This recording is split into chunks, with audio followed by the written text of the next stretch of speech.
টগরবেড়িয়ার খুনের পুনর্নির্মাণ করল পুলিশ। বারুইপুর থানার পুলিশ গত ১৭ আগস্ট রাতে খুন হন শুভঙ্কর মণ্ডল।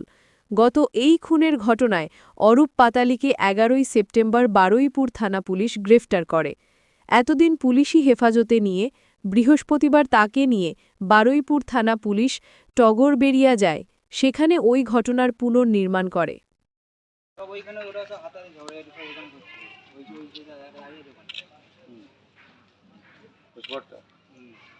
রক্তটা কথা বলেছিল, রক্ত ওইখানে পড়েছিল।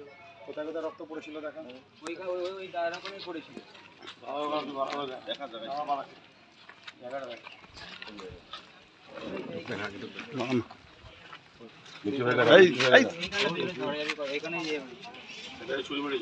এইখানে ঝামেলা ছিল, আমি তখন ওই কথা বলছিলাম। আমি তখন ওই সিঁড়ির কাছে কে ছিল তখন ঝামেলার সময়? ঝামেলার সময় ছোটো ছিল, তো বাবা ছিল এখানে। আমি তখন মামার সাথে কথা বলছিলাম, বললাম যে নিয়ে চলে যাওয়া হয়ে এসছে মামার সাথে ঘুরে, এই বলছি। তারপরে মারার পরে তারপরে কি হলো? তারপর চলে গেলো। তারপর